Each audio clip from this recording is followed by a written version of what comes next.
really start the Dorota will be recording our meeting. If anyone has any objections to that, please let us know. But usually we post our recordings later on the YouTube channel of our association for everyone to see. But if anyone has any problem with that, please either let us know or just leave the meeting, okay? All right, perfect. So, Jorge, the floor is yours. Thanks. Good afternoon in Panama. Good night in Poland. And my name is Jorge Rodriguez. I can start my camera because I have a low internet in my home. So I try to speak when you can see the PowerPoint.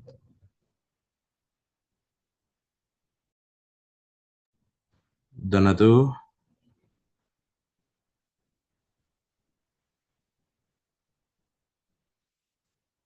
Well, I have a network problem, so sorry for that. So, okay. Today I can talk about migration in Panama. Okay, next, next, Donato. Well, uh, Panama, due to its strategic geographic location as a bridge between South America and North America, has become one of the main migratory transit countries in the region. In recent years, the country has experienced an unprecedented increase in migratory flows, especially throughout the dangerous Darien corridor.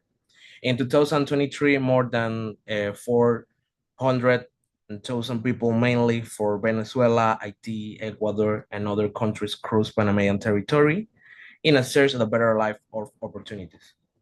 These situations present both significant challenges and opportunities for the country of the Panamanian government. Throughout the National Migration Service and SENAFRON is constantly working to manage these migratory flows while seeking to balance national security with the humanitarian assistance and need for these people on the move. Next, Donato. Okay, what is the current situation in Panama about immigration? Panama is facing an historic migratory flow with more than 400,000 migrants crossing the country in 2023. This situation has led the Panamanian government to strengthen its immigration institutions, mainly the National Migration Service and SENAFRON, which work in coordination to manage this complex situation. The immigration reception stations have become crucial points to provide basic humanitarian assistance to migrants in the transit. Important facts. This is a transit country for migrants seeking to reach to United States. Okay, that's a way, the only way. More than 400,000 migrants crossed Panama in 2023, and main nationalities or the principal nationalities are Venezuelans, Haitians, Ecuadorians, and Chinese. Okay, next, Donato. Well, we can talk about the responsibility authorities. The first is National Immigration Service, SENAFRON, and Care Centers Migratory Reception Stations. The last ones are very new because the ONU are start at the last months. In Panama, migration controls primarily direct by the National Immigration Service, which handles all documentation and legal process, while SENAFRON is responsible for security and rescue at the borders, especially in Darien. Migrants are assessed at immigration reception stations where they receive a basic humanitarian aid and are officially registered. Okay, next, Donato. Okay, the first one, National Immigration Service, is the main immigration authority in Panama, and it is responsible for controlling, regulation, and documenting the entry and an exit of people from the national territory. These manage residence permits, visas, and documentation for foreigners. in addition to implementing the country's immigration policies. It's the institution that coordinates directly with other international entities like ONU and migration issues. It is mainly responsible for control of the entries and exits, documentation of the migrants, and residence permits. Senafron. It is the security force specialist in protecting Panama borders in the migration context.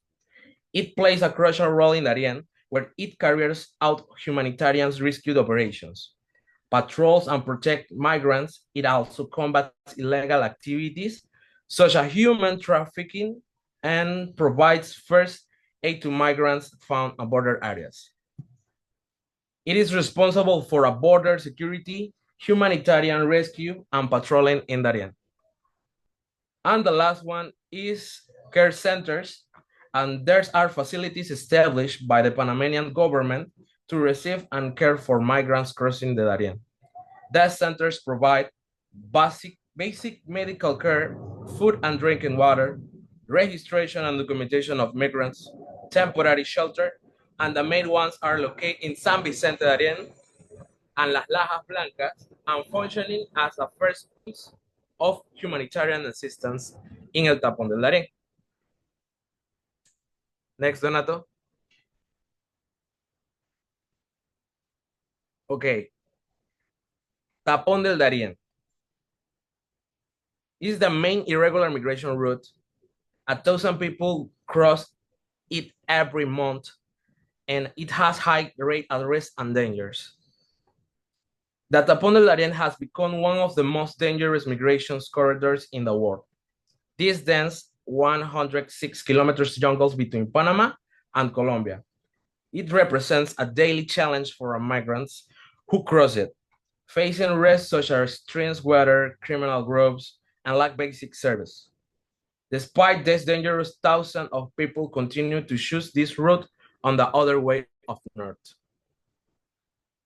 Some dangers are extreme weather, criminal groups, dangerous animals, and lack drinking water and food. I have to give el micrófono, la tarima, to my partner Alanis. Thank you so much, Jorge. I will be speaking about the challenge of migration to Panama. Panama face multiple and complex challenge. The country struggles daily with the limited capacity of shelters, the need for more economic and human resources, and the pressure on its public services. The coordination between institutions and border security are aspects that require constant attention and improvement to efficiently manage migration flows. We have immediate challenge like the large numbers of people arriving daily, the limited capacity on shelters, need for medical care for the immigrants. We also have the lack of resource, long-term challenge, insufficient budgets, limited staff, coordination between institutions in charge of the immigration and security at the borders. Next one, please. But despite this challenge, we also have some opportunities. Also bring opportunities for Panama. The country can get some benefits from new labor, cultural diversity, and strength of the international cooperation. Also, this situation has driven the modernization of migration control systems and has positioned Panama as a key player in the management of regional migration, attracting international support and some resources for Panama, like economic development through labor, cultural diversity, new business and entrepreneurships, international cooperation for migrants, job opportunities, security, better quality of life, and as access to basic service. Next one, please.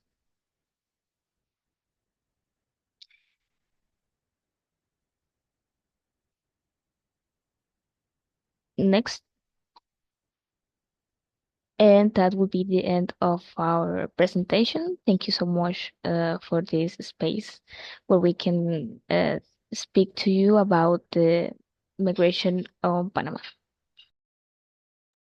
Thank you so much for participating. I want to take also this opportunity to thank the new government of IRIP that you decided to join us, because we first established contact with, I think, your previous colleagues. So thank you so much that you also decided to be a part of the Poland-Panama Academic Forum. We will open the floor for the questions, but I think later, after the second presentation. And now I want to invite Aldona Greinert from the Student Association of Latin America and the Caribbean with the presentation from the Polish perspective. Okay, can you see my screen? Yes, we can. Yes, okay, now it should work. And you should also see me. So my presentation is a little bit longer, but I will cut not very essential parts. And we started already with the topic why migration matters, so I think I will skip that. I prepare a little bit of like emigration in Poland and also immigration, because these moves go both ways. And with immigration, we have a few case studies, I could say, but I think the presentation won't be that long.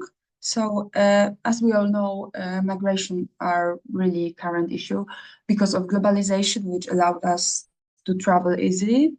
Also, climate changes are a big problem and also are causing increase in this. And also, and I think very important issue, conflicts and all economic reason we will cover later.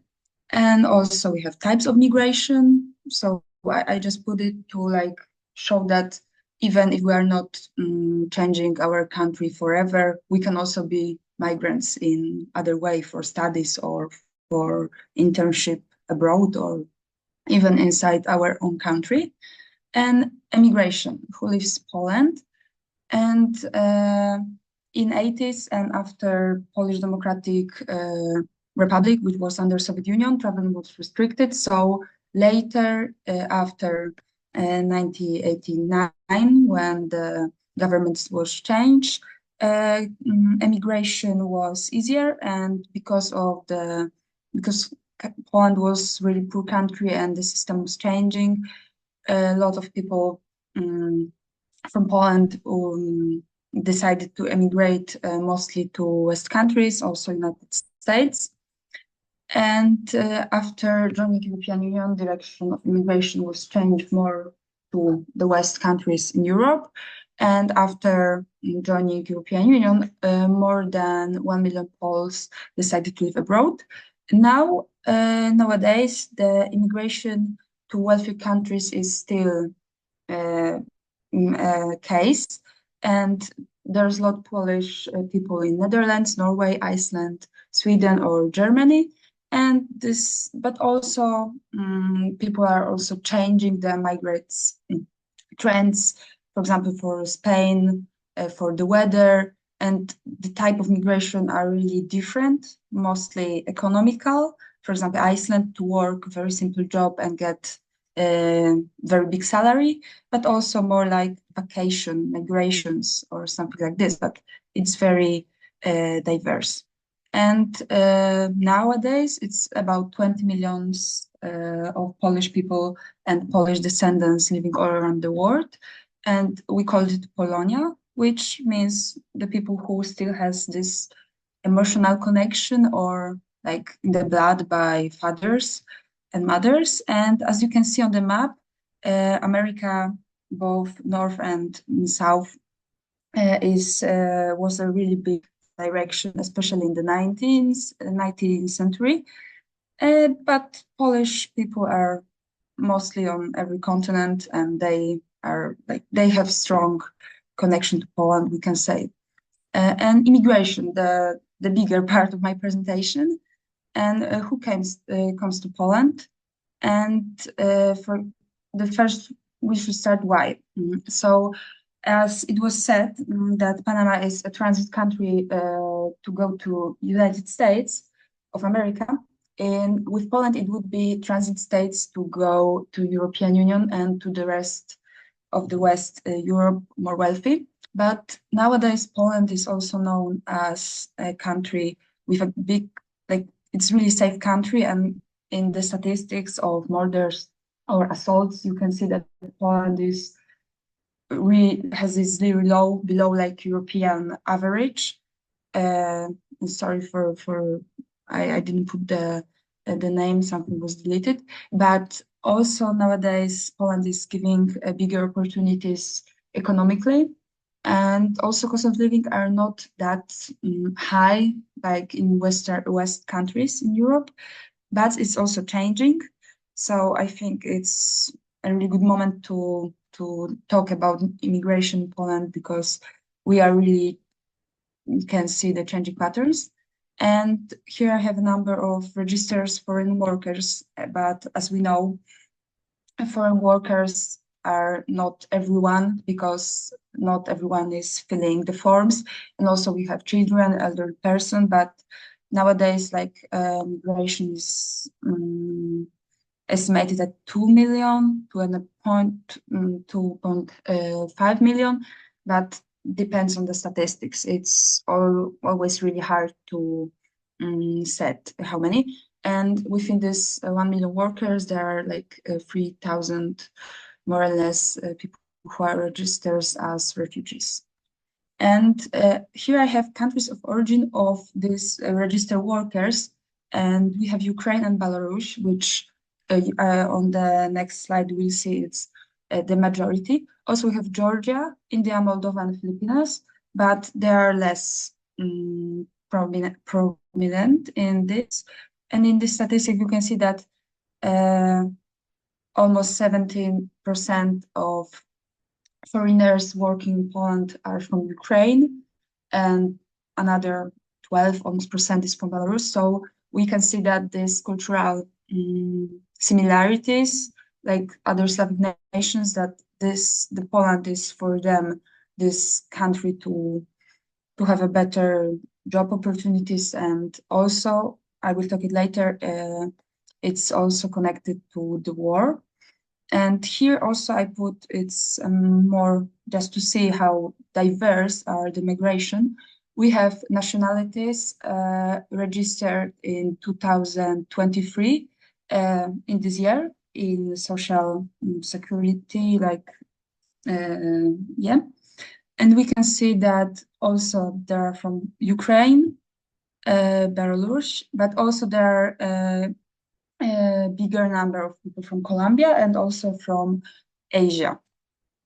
But they are still not, it's really concerning all migrations. It's not the big number, but we can see that it's changing a little. And war in Ukraine is really crucial topic in this presentation, because from the beginning of this full invasion in 2022, almost 1 million people from Ukraine were recorded in Poland. And like Ukrainian migrants were here earlier, because with operation in Donbass in 2014, there were some refugees from the east part who settled in Poland. And with this, when the conflict escalated in 2022, there was like this very big solidarity gesture, and all almost all Polish people were really like show their hospitality. Government was also helping, but we weren't prepared for such a big waves or refugees. With big part of them later went to other countries in Europe and abroad, and but Poland was this first choice because we have the border with Ukraine, and it was really a tough period in time for Poland, but I think we we showed that we can be really open to people in need, and I think also it was easier for people to be this open because we share a lot of history, and also lots of Ukrainians already had some family members in Poland. So this was really obvious choice for refugees to go to went here. And the effects of this big migration, people from Ukraine are a big part of job market. Often they are working low-paid job because of the language barrier, and it's just harder for them to find position like the same job which they were doing in Ukraine. It's sometimes impossible. And with politics, Poland is a really big ally of Ukraine. And I think we had to adapt to this changing situation because Poland was not an immigration country for others. And I think like socially we also are changing because nowadays we can see some reluctance growing towards immigration in general, but mostly Ukrainians because they are the biggest group. But the incidents are not that common, and I think we will discuss it later as well. And also we have a I think it's very complicated situation in the Belarusian border, which we can call hybrid war and humanitarian crisis. And the situation, we can see like Ukraine has the border on more south east, and Belarus is like just on the east, as you can see. I don't have anything to show it, but it's this country just on the east, near to Bialystok. Yeah. And the crisis began in 2021 when Belarusian authorities launched the function of transferring migrants from another countries to the border with the European Union. It was also done in Lithuania and Latvia, not only Poland. And this move was and is still Alexander Lukashenko response to sanctions, and it's a part of really big, like we can tell like hybrid war and using migrations and people as a weapon. And on this east part of Poland, near to the border zone, there is like emergency state and hybrid war.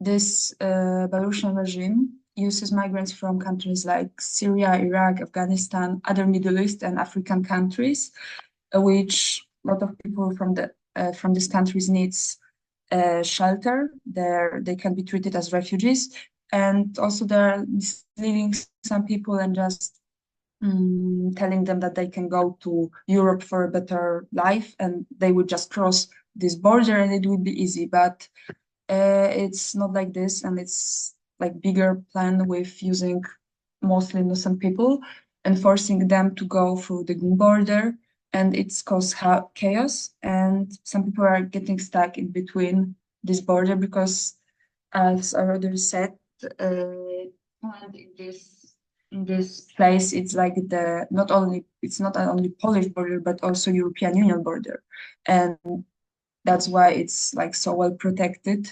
And because of the complexity of the situation, and also like lacks of some um, uh, like lacks of going with procedures, these people are sometimes like getting stuck in between borders. They're sending away by one side, and also like the Polish side are not always going with procedure for asylum, and then they are getting sent away to Belarusian border, and they are getting them here back. And it's some NGOs are pointing out that there is human rights violation happening, and we still are facing this problem. And there was a lot of waves with how many people try to cross the border, but it's still going. And it's really complicated issue, and society has very diverse feeling about it. Some people are very concerned about security, and they are not thinking about human rights and just about this hybrid war which is happening. And because Belarus is of course ally of Russia, and Russia can be a real danger to Poland and all of the Europe. And but on the other hand, there are people who get there not knowing what they are going will be going through, and they are just refugees from countries where there is war going on, and there are activists who are helping and advocating. And also there are like, for people who lives there, it can be really like bothering. And also, there's a lot of misinformation and anti-migrant rhetorics in Poland growing, and I think it's one of the bigger polarization like topic. I don't know. I think we will discuss it later. And government with this crisis, when the crisis began, the ruling party was peace. It's not peace like peaceful, but it's Law and Justice Party, and rhetoric was focused on security and fear of others, and this asylum procedure will not always conduct properly. But when the Democratic Party's opposition, like civil coalition, I can say, formed the government in 2023, the situation hardly changed, and the anti-immigration rhetoric is used by both biggest party in Poland. There's a lot of nuances, but to sum up, like sum everything up, I think we don't have any good migration policy towards the situation. And now the action is more focused on protecting the border, and there's a lot of military there, and this wall, this everything is just getting like more not to like not let people in, and it's ongoing. And here I have like people where some activists were really like focused on helping, and there was like very popular movie but Polish director, and it was on like some festivals, and it also polarized country. Like Polish people were really polarized when the movie was out. So I think it's also showing that it's even hard to tell how to respond to this crisis. And in conclusion, like as I said, I think Poland is not prepared for the mass migration, and we lacks of assimilation plans, and also like the types of migration, like the economy, everything was changing last years, and I think we don't have a plan for this. We are not prepared because Poland now was really recently it was and still is very homogeneous country with not like with history of really diverse society, but now we have this challenge to respond to this new diversity in Poland. And also the other problem is that society is developing more anti-immigration rhetoric, and I think that's the issue which we really should focus, and that is kind of visible. And here I have some resources. And yeah, thank you for your attention. And that will be all from my side. Thank you so much. Thank you very much, Aldona. All right, so we have heard two fantastic presentations, and now I want to open the floor for some questions. Questions, comments on the presentations, some remarks. So I can say that when there was the presentation from Panama side, they were talking about Tapon del Darien, yes. And my Middle Leg Association was connected to, because with this Belarusian border, we also have really dense forest. It's not as dense as the other one, but it's also causing like harm to people when they're trying to go there. There are like very dense forests, some animals, but now it's really cold. So they were like, because I think I forgot to mention that there were some cases of people dying trying to cross the border. So the natural habitat there is really making the situation even harder. So, and also this, which I said, this transit country perspective are really, I think that's something that we can think on in both countries.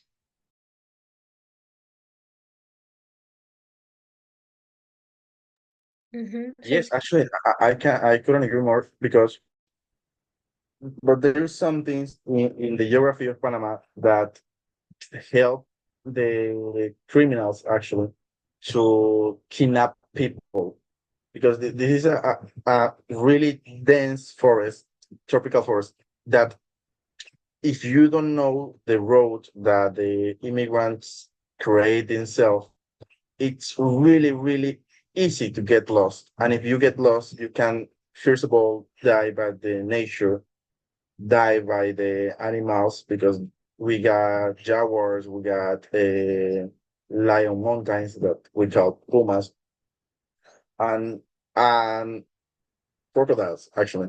So those three, you can be killed by the nature. Also, are the criminal organization that kidnap people to get the organs and sell to in the black market. So there is also the sickness like the yellow fever, and you can be, I don't know how you say when a mosquito bite you. There are another sickness that you get. So is I could say that there is a comparison, but in Panama we have like not only the nature, the force of the nature, we also have the force of the humans. That I could add that to the base that.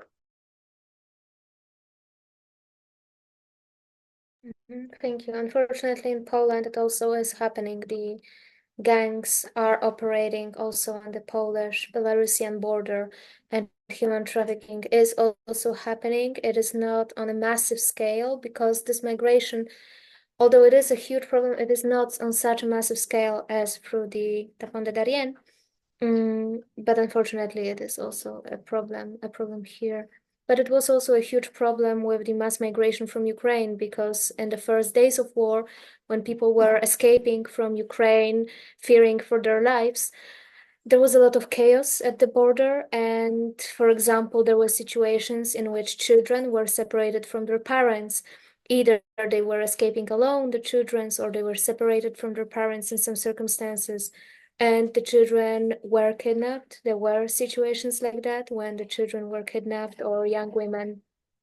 Unfortunately, of course, our forces, either police or the army, was trying, of course, to fight these procedures, but it was unfortunately happening. But I thought Jorge had something to say, right? No, I really appreciate the invitation, and I don't know, I really feel nervous because it's my first time. So sorry for that. Not a problem, not a problem. Any other comments? Yeah, I I have a have a. question. Oh, sorry. Okay. Amber goes Yeah. first. Okay, thank you. I had a question about when Aldona mentioned the the Ukrainian migrants that came at the beginning of the war in Ukraine and Russia. I saw that you had a number of around 3,000 refugees. I recently was in a course here in Panama about how Panama handles refugees and the status of a refugee internationally.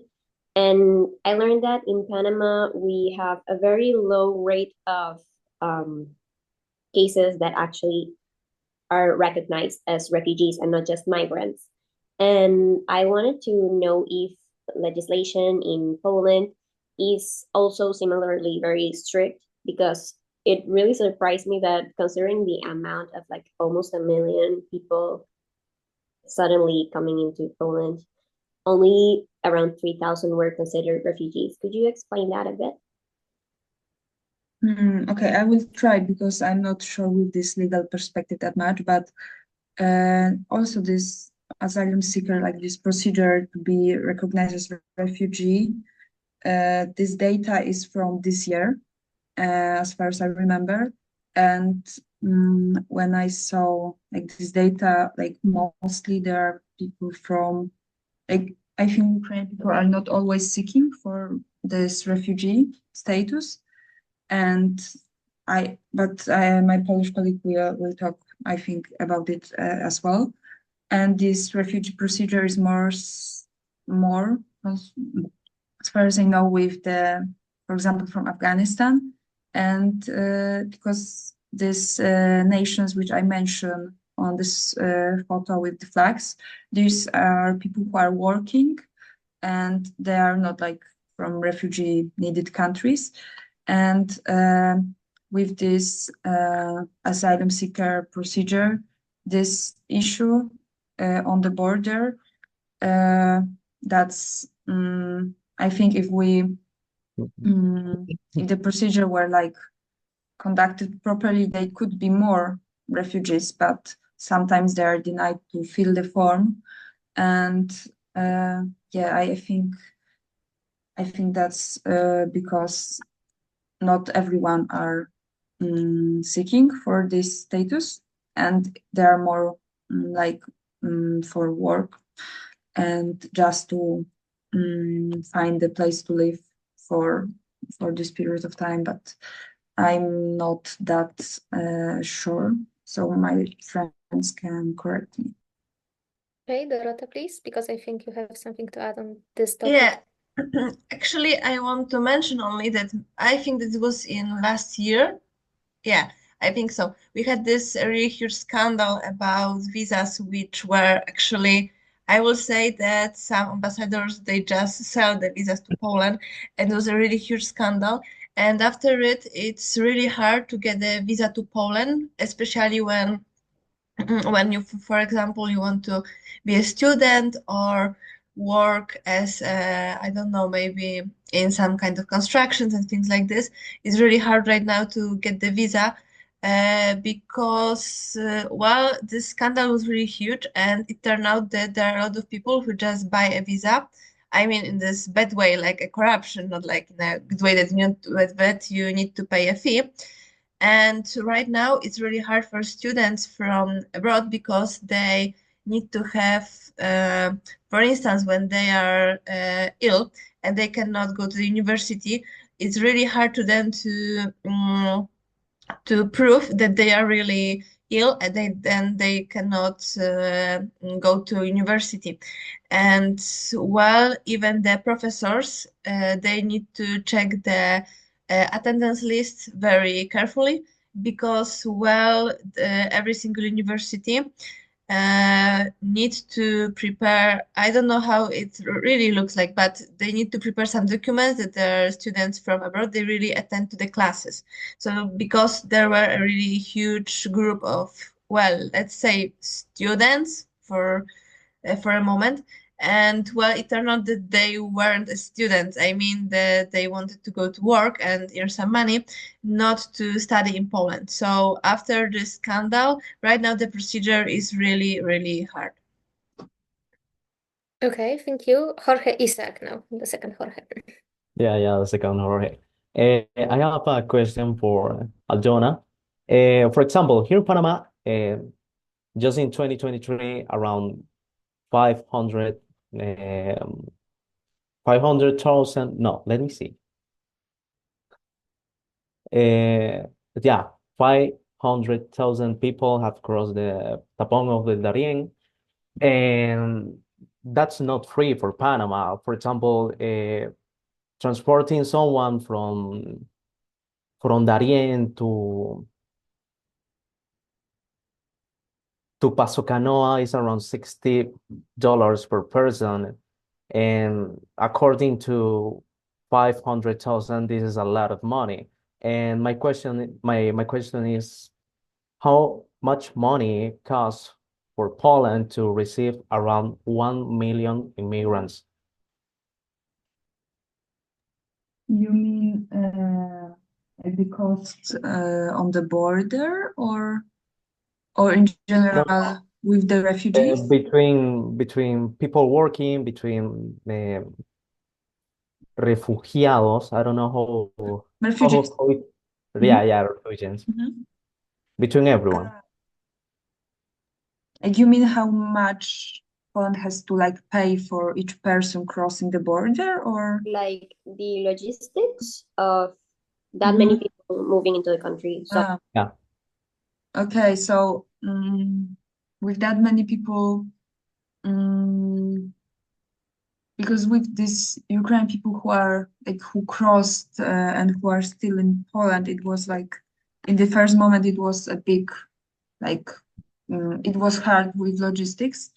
And honestly, I didn't research anything connected to like costs, but I think also what Dorota said with this visa, which now are not like that easily, like it's not that easy now. And I said more, this data, these numbers are more now with the people who are already in Poland. And with this like big refugee crisis, like with the war in 2022, it was really like hard.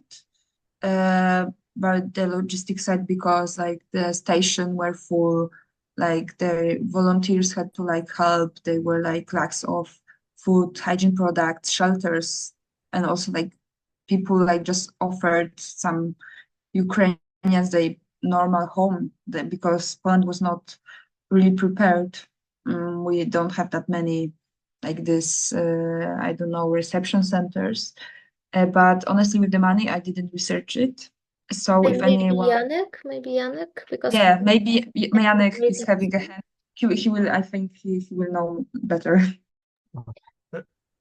I don't directly know better, but I will say this. In terms of Ukrainian refugees and Ukrainian migration, there's many aspects because migration, you can consider that migration can have direct and indirect costs.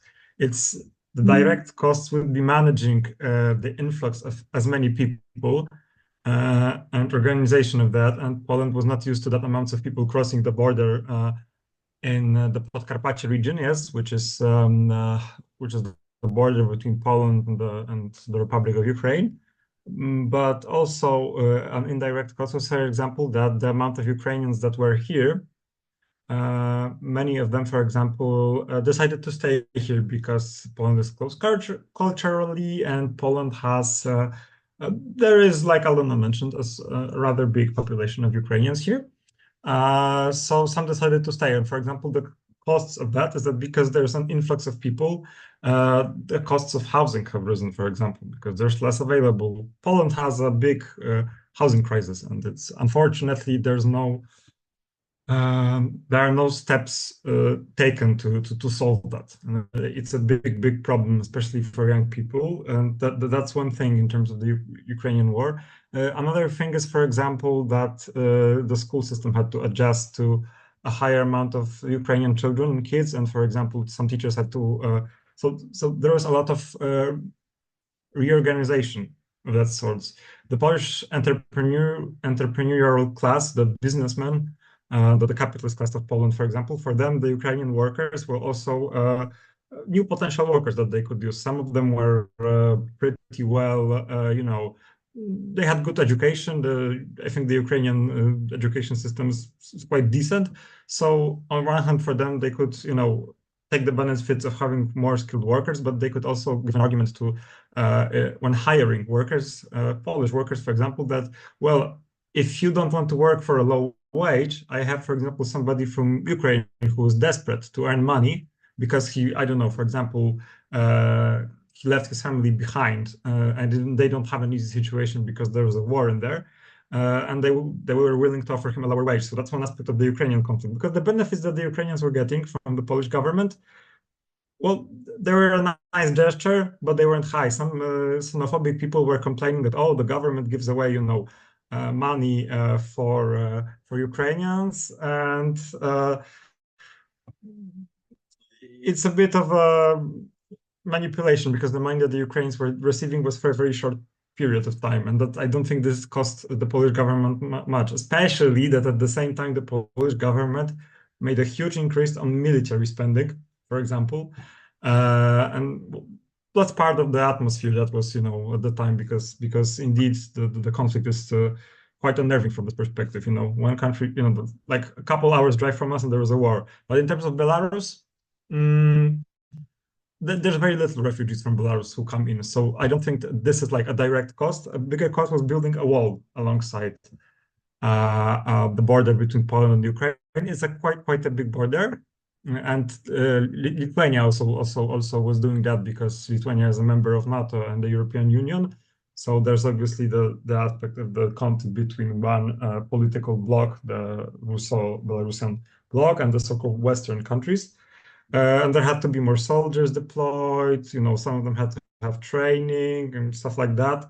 But in terms of accommodating refugees, it's not that costly, because I also know that with the case in Panama, 500,000 people is a lot of people. It's 1/9 of the population of Panama. And for Poland, that would be unimaginable because it would just be a huge amount. I mean, for all it's worth, I think Poland there's many people here. So it's a different case. Thank you.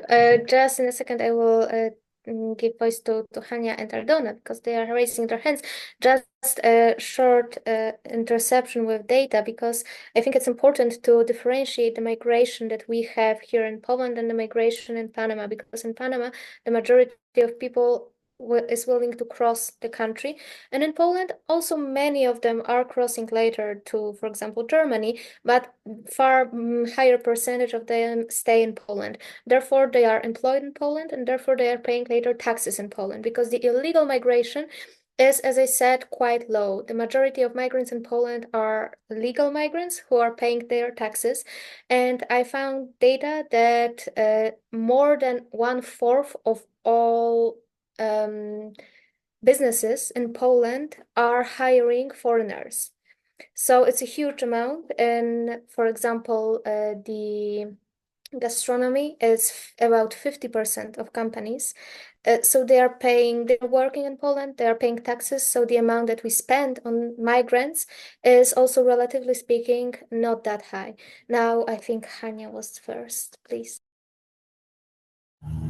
Yeah, okay, so regarding your question about the money that it costs for the government to pay for the refugee, I found information that in, I think, 2022 or 2023, it's 100 million zlotys, so it's like $25 million.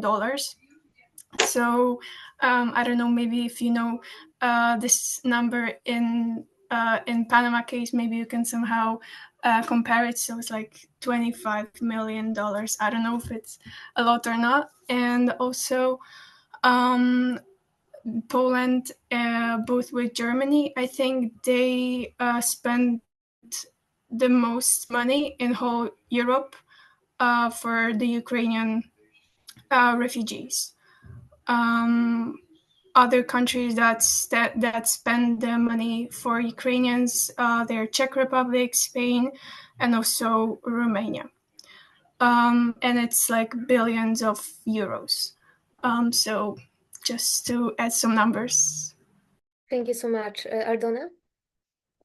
Yeah, I had I would like to go back to the topic that I didn't mention, because with this Belarusian border, we are talking about refugees and people who are dragged from other countries, from Middle East to Belarus.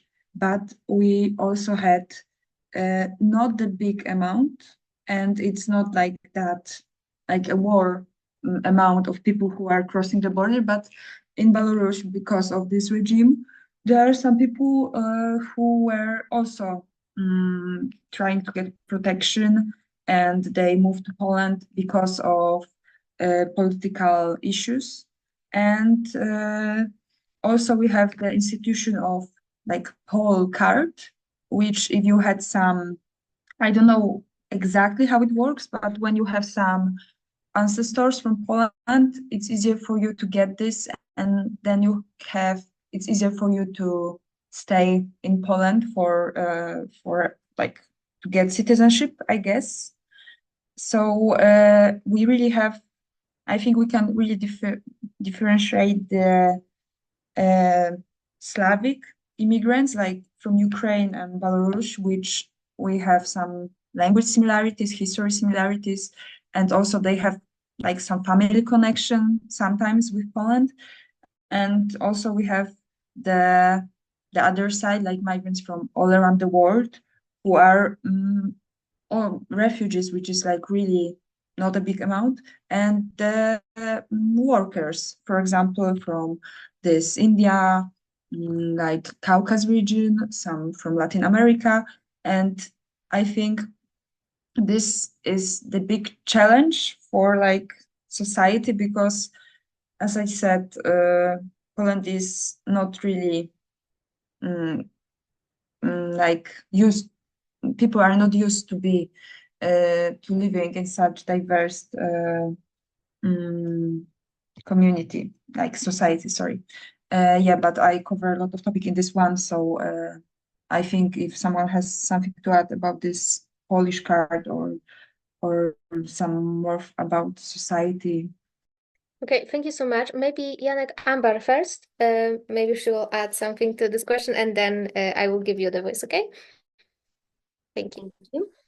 I wanted to add, since you mentioned the numbers, Hania, I think in Panama, as of 2023, last year, Panama spent around $28 million in migration from the migrants from Darien, because Panama crosses them from Darien all the way to the border with Costa Rica. So that's why Panama is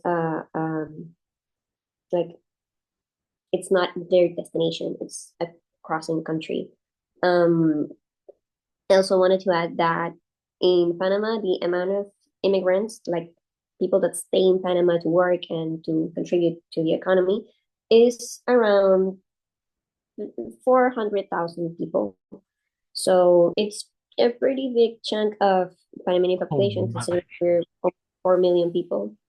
Of course, it's not the amount that you have over in Poland, but I think it's very interesting to see how the amount and the proportion relative to the population, to the local population, is affecting the like politics of both countries. Last year, no, this year actually, Panama we had a change in government, and one of the main topics people used during the debates and things was migration and how to deal with the situation in Darien. The winning party actually focused very strongly on strengthening the security aspect of migration from the Darien Gap, because it's gotten out of hand, and most countries, like most neighboring countries, have almost passed the problem onto the next country in the road So this is the first time that Panama has faced a migration crisis in this level. Thank you. I don't know, Yannick, if you want to add something at this point. Okay, if not, I feel everything has been already stated about the costs of accommodating a migrant in Poland. It's not an easy question to answer. it's not. I do have a question for our Panamanian colleagues, because recently, well, we had elections in the US, of course, and it is a huge factor, obviously, right now, and migration in general in the whole Latin America, but I am sure that it will affect Panama somehow. And I have a question if you are discussing it in your country, for example, during your classes or something like, are there any predictions on how is Trump going to interact with Panama? Is he going to finance, for example, the government to stop migrants in Panama, to build more, I don't know, refugee centers on, or to militarize the Tapón de Darién, to not let them in? I just want to know if this is something that you talk about at the university, for example, or generally in the social debate right now in Panama.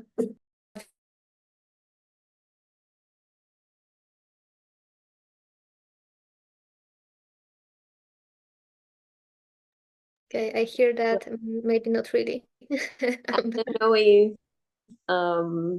our colleagues in classes know something about that, but I'm not in classes anymore. I'm almost a graduate, so I can only speak about what I've heard in my work and Yeah, exactly, around exactly, like public debate, you know. So in Panama, there's a lot of support for Trump, like an incredible amount of support for Trump.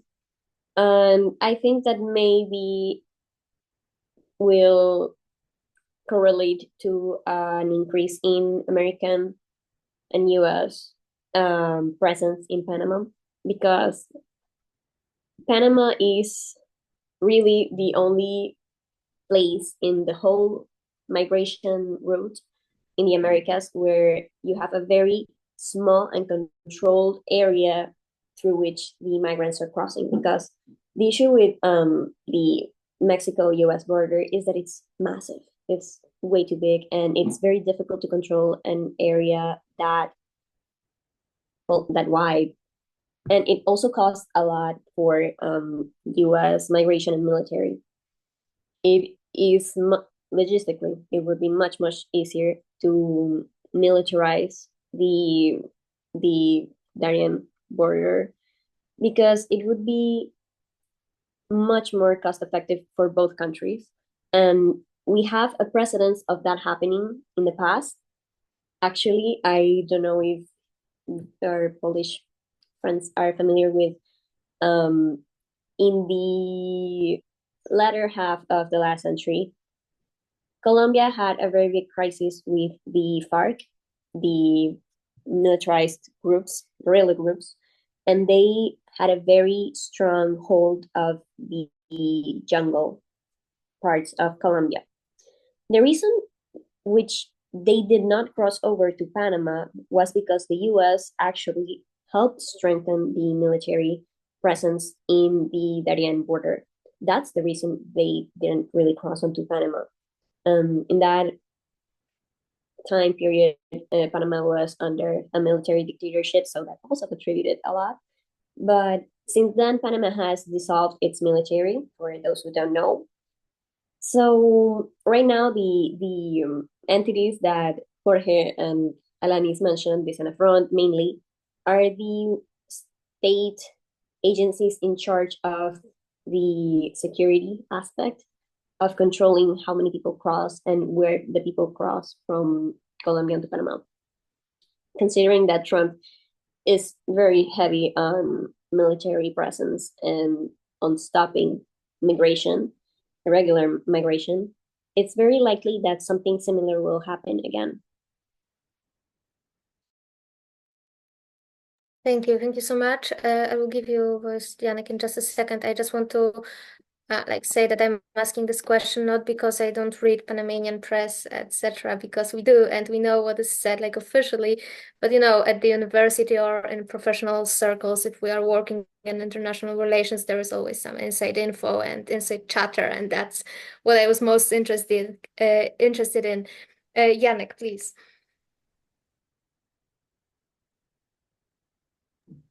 I also half a question, half a comment, because in terms of the situation of the US, I think it's worth adding that it's unfortunately another instance when the US has also contributed in some way to this migration problem, because on top of the big crisis that was caused by the mismanagement of the Venezuelan economy by the Maduro regime, because that's when the bigger problems happened, they have also contributed to the problem through keeping sanctions, which have not hurt the upper echelon of the PSUV power, which is very interesting. But I was also wondering, in terms of the migration in Panama or not, is that we've also followed the situation in Costa Rica, where despite the relatively decent internal situation in Costa Rica, there has been an upsurge of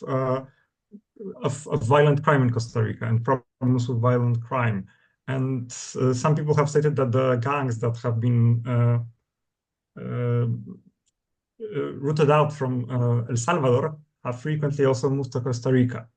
And this upsurge of violence and problem with criminal activity in Costa Rica, a border country of Panama, where the border between Costa Rica and Panama is obviously less hostile than the Darien, like pretty much anything.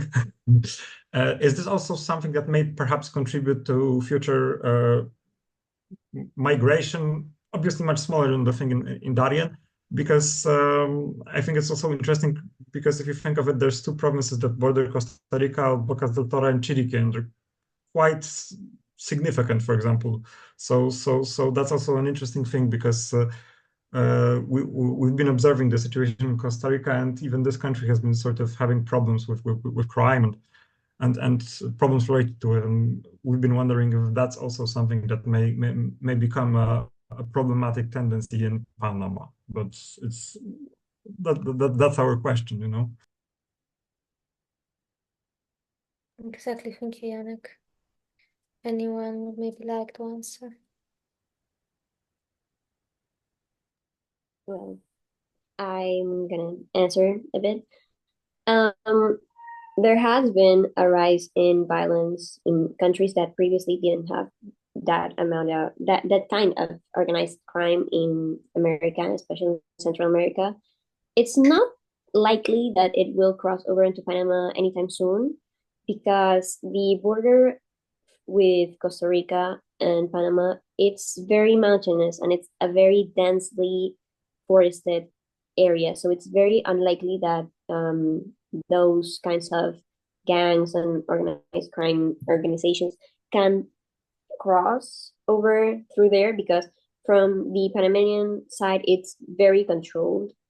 And also from the Costa Rican side, there are a few like strongholds where it's very focused on security aspects, mainly because of trafficking of things like weapons and illicit substances and stuff. It's not likely that it will cross over from the Costa Rican side, because it has a lot more space in Central America, like countries like Honduras and Costa Rica and others, where it could much more easily spread. But from the south, we have been documenting a change in the migration patterns. I suppose you're at least a little bit familiar with the rise in violence in Ecuador, which is also right next to the Panama-Colombia border. A lot of organized crime has been happening in the Ecuador and Colombia border. And in the maritime side with Panama, it's been getting a lot more active recently. So that is a worry that I've seen the security area of the government mentioning, at least they don't want to, like, of course they don't want to say out loud, oh, there's a crisis, because there could be like cartels and stuff moving on to Panama. But I mean, it's not that big yet. I hope it won't be for a while, and that it won't, period. But it is rising. And also, I don't think our partners from the now Arab mentioned, but the people that are crossing through Darien are not, it's still mainly Venezuelan people, but there's also been a rise in Ecuadorian people moving into the country through that route.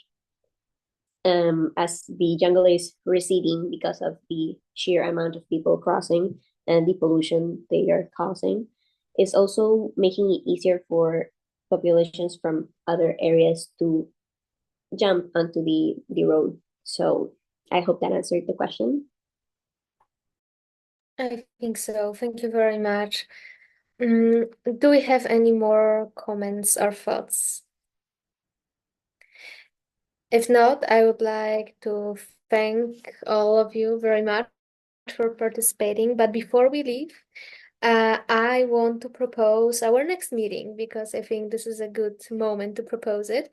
We were thinking about the date, and we are trying to come back to the first week of a month, but in December we only have the first as a first day. So we were thinking about the 8th of December, Sunday as well, these hours, because our attendance today was better than before. So I think we will stick with Sundays, at least for some time.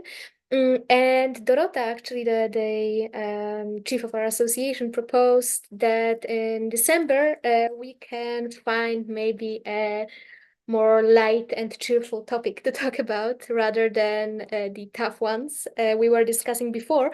And she proposed the topic of Christmas traditions in Poland and in Panama. I think it's always fun to discuss our traditions, and I think that you don't know very much about our traditions. Probably we don't know much about yours, so we can learn a lot from each other. What do you think about both the date and the topic?